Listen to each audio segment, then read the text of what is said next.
तो गर्मी शुरू हो चुकी थी, इसलिए हमें कॉलेज से छुट्टियां मिल गई थी। रोज की तरह आज भी पूरे घर की सफाई करने के बाद मैं अपने बिस्तर पर आराम कर रही थी। थकावट इतनी ज्यादा थी कि ऐसा लग रहा था जैसे पूरा बदन अकड़ गया हो। मैं अपने बिस्तर पर लेट सुकून पाने की कोशिश कर रही थी और हाथों से अपने सिर की मसाज कर रही थी। तभी मेरी एक साइक करा आवाज सुनकर मेरा भाई विक्की बंद कमरे में आया और कहने लगा, क्या हुआ दीदी? तबीयत तो ठीक है। मैंने कहा, क्या बताऊं भाई? मम्मी सारा काम मेरे सर पर डालकर चली जाती है। कॉलेज की छुट्टियां क्या हुई, सारे घर की जिम्मेदारी मुझ पर आ गई है। ऊपर से मुलाजिम भी छुट्टी पर है। मुझसे नहीं होते ये घर के काम। मेरी बात सुनकर वह मेरे पास बैठ गया और कहने लगा, मेरी प्यारी बहन, कोई बात नहीं। मैं अब भी तुम्हारे लिए दूध लेकर आता हूँ। उसे पियोगी तो सुकून मिलेगा। विक्की की बात सुनकर मैं मुस्कुरा दी और कहा, बस तुम खाना बाहर से ले आना, मैं थोड़ी देर सो जाऊंगी। इसके बाद वह वापस दूध लेकर आया। उसे देखकर मुझे उस पर बहुत प्यार आया। सच में दुनिया में बहुत कम ही ऐसे भाई होते हैं जो अपनी बहनों का इतना ख्याल रखते हैं। मैंने उसे ढेर सारी दुआएं दी और उसका लाया हुआ दूध पीने लगी। दूध पीने के बाद मैंने गिलास एक साइड पर रखा और लेट गई। विक्की कहने लगा, चलो मैं तुम्हारा सिर दबा देता हूँ, तुम आराम से सो जाओ। वो मेरे सिरहाने बैठ गया और अपने हाथों से मेरा सिर दबाने लगा। मुझे धीरे धीरे सुकून मिलने लगा और दर्द भी कम होने लगा। मैं आंखें मूंद कर सोने लगी और गहरी नींद में चली गई। मुझे पता ही नहीं चला कि घंटों तक मैं सोती रही। मेरी आंख मम्मी की आवाज से खुली। मैं हड़बड़ा कर उठी। सिर बुरी तरह बोझिल हो रहा था। घड़ी पर नजर डाली तो रात के 10 बज रहे थे। मुझे एकदम झटका सा लगा। बड़ी अजीब बात थी कि पापा ऑफिस से वापस आ चुके थे। शायद थकावट की वजह से मुझे वक्त का एहसास ही नहीं हुआ। जैसे ही उठकर 2 कदम चली, मुझे चक्कर आ गए। आंखों के आगे अंधेरा छा गया। अगर दीवार का सहारा ना लिया होता तो यकीनन गिर जाती। फ्रेश होकर बाहर आई तो देखा खाने की टेबल पर सब मेरा ही इंतजार कर रहे थे। मैं जाकर आराम से कुर्सी पर बैठ गई। विक्की मुझे देखकर मेरी प्लेट में खाना डालने लगा। फिर मम्मी से कहने लगा, मम्मी उन्नू पर काम का बोझ थोड़ा कम डाला करें। अगर उन्नू नहीं आ रही है तो उसकी जगह किसी और को रख ले। यह बेचारी सारा दिन काम करके थक जाती है। देखे तो इसकी रंगत भी पीली पड़ चुकी है। मेरी हालत वाकई खराब हो चुकी थी। मैं बहुत थकी हुई महसूस कर रही थी। मम्मी और पापा दोनों ही जॉब करते थे, क्योंकि सिर्फ पापा की नौकरी से घर चलाना मुश्किल था। ऊपर से हमारी पढ़ाई के खर्चे भी कुछ कम नहीं थे। इसलिए मम्मी भी उसी कंपनी में काम करती थी जहां पापा नौकरी करते थे। मैं और विक्की कॉलेज जाते थे। मगर अभी गर्मियों की वजह से छुट्टियां थी, इसलिए हमें घर पर ही रहना पड़ रहा था। मैंने जैसे कोई मेरे बिस्तर के पास बैठ रहा हो। ऐसा लगा जैसे कोई अपना हाथ मेरी और बढ़ा रहा हो। डरते हुए मैंने पलट के देखा, लेकिन वहां कोई नहीं था।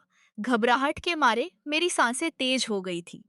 मैंने तुरंत उठकर कमरे की लाइट ऑन की। दरवाजा खोलकर बाहर भी देखा, मगर वहां भी कोई नहीं था। आज से पहले ऐसा कभी नहीं हुआ था जो अब हो रहा था। मुझे प्यास लगी तो मैं कमरे का दरवाजा खोलकर बाहर निकली। उसी वक्त विक्की भी अपने कमरे से बाहर निकला। मुझे देखकर उसने पूछा, क्या बात है, आप अभी तक जाग रही हैं? मैंने जवाब दिया, कुछ नहीं, बस ऐसा महसूस हुआ जैसे कमरे में कोई मौजूद हो। पानी पीकर मैं दोबारा कमरे में आ गई और पीछे पीछे विक्की भी आ गया। उसने कहा, आपको डरने की जरूरत नहीं है। अगर आपको डर लग रहा है तो मैं आपके पास सो जाता हूँ। मैंने उसे मना करते हुए कहा, नहीं, तुम्हें अपनी नींद खराब करने की जरूरत नहीं है। तुम अपने कमरे में जाकर सो जाओ। लेकिन वह जिद करने लगा, मैं आपको अकेला किसी भी हाल में नहीं छोड़ सकता। आपकी तबीयत खराब हो सकती है। मैं आपको तकलीफ में नहीं देख सकता। आप सो जाए। मैं यहीं सो जाता हूँ। आखिरकार मैं बेड पर जाकर सो गई। उसने तकिया उठाया और सोफे पर रखकर वहीं सो गया। उस रात मुझे ऐसा महसूस हुआ जैसे कोई मेरे सिरहाने बैठकर मुझे बहुत देर तक देखता रहा हो। उसने मेरे बालों को सहलाया, मेरे चेहरे पर उंगलियां फेरी और मैं सुकून से सोती रही। यह सब मुझे एक सपने जैसा लग रहा था। अगली सुबह जब मैं उठी तो मेरा मूड बड़ा अजीब था। लेकिन जब मैंने अपने भाई पर गौर किया तो मैं हैरान रह गई। शुक्र था कि मैंने अपने जिस्म को दुपट्टे से ढक रखा था। मेरी कमीज बेतरतीब हो चुकी थी। मुझे हैरत हुई क्योंकि आज से पहले मैं कभी इस तरह इतनी गहरी नींद में नहीं सोई थी। आज मैं थोड़ी खुश भी महसूस कर रही थी, लेकिन इसकी वजह समझ नहीं आ रही थी। मैंने उससे पूछा तो उसने कहा, मैं तो रोज ही इतना खुश होता हूँ, जिसे आप जैसी बहन मिल जाए वो क्यों ना खुश हो। घर के सारे काम निपटाकर जब मैं बैठी तो विक्की तेल लेकर मेरे पास आ गया। कहने लगा, आओ दीदी अपने बाल खोल लीजिए, मैं आपके सिर में मसाज कर देता हूँ। मुझे उसकी हरकतें अजीब लगने लगी। मैंने कहा, यह हूँ। वो मेरे बालों की मसाज कर रहा था और उसके हाथों में जैसे जादू था। मुझे इतना अच्छा लग रहा था कि मैं धीरे धीरे नींद की वादियों में खोने लगी। तेल की खुशबू भी बहुत जबरदस्त थी। मैंने उससे पूछा, ये कौन सा तेल है? वो बोला, यह बहुत ही खास तेल है, खास आपके लिए। आपके जो इतने हसीन बाल है ना, यह उन्हीं बालों के लिए बना है। उसकी बातें बहुत प्यारी थी। हालांकि मैं समझ नहीं पा रही थी कि वह किस लहजे में बात कर रहा है। बहरहाल मसाज के दौरान ही मैं गहरी नींद में खो गई। कुछ देर बाद जब मेरी आंख खुली तो मेरा पूरा बदन दर्द से टूट रहा था। ऐसा लग रहा था जैसे मेरी टांगों पर बहुत ज्यादा वजन रखा गया हो। पूरे बदन में दर्द सरक रहा था। मैं धीरे धीरे उठकर बैठी और आसपास देखने लगी। मेरी हालत अजीब थी। जब मैंने खुद पर गौर किया तो देखा कि मैं पूरी तरह भीगी हुई थी, जैसे किसी ने मुझे नहला दिया हो। मेरे कपड़े गीले थे, पंखा बंद था और कमरे में गर्मी थी। यह सब क्या हो रहा था? बड़ी मुश्किल से मैं बेड से उठी। मुझे चक्कर आ रहे थे, चलना मुश्किल हो रहा था। मैं अपनी हालत समझ नहीं पा रही थी। ऐसा क्यों लग रहा था कि मैंने सोया नहीं, बल्कि कोई भारी मेहनत वाला काम किया हो। बड़े मुश्किल से चलकर मैं बाथरूम गई और फ्रेश हुई। अपनी हालत पर गौर किया तो लगा जैसे शरीर पूरी तरह थकावट से चूर था। जब मैं कमरे से बाहर निकली तो मुझे फुसफुसाने की आवाजें सुनाई दी। ऐसा लग रहा था जैसे कोई किसी से बात कर रहा हो। घर में मेरे और विक्की के अलावा कोई नहीं था। फिर वो किससे बात कर रहा था? मैं पहले किचन में पानी पीने गई, मगर तब तक वो फुसफुसाहट रुक चुकी थी। मैं किचन के दरवाजे के पास खड़ी थी जब मैंने बैठक से किसी को निकलते देखा। उसके हाथ में काफी पैसे थे, जिन्हें देखकर वो मुस्कुरा रहा था। यह देखकर मेरे माथे पर बल पड़ गए। अगले ही पल उसकी नजर मुझ पर पड़ी।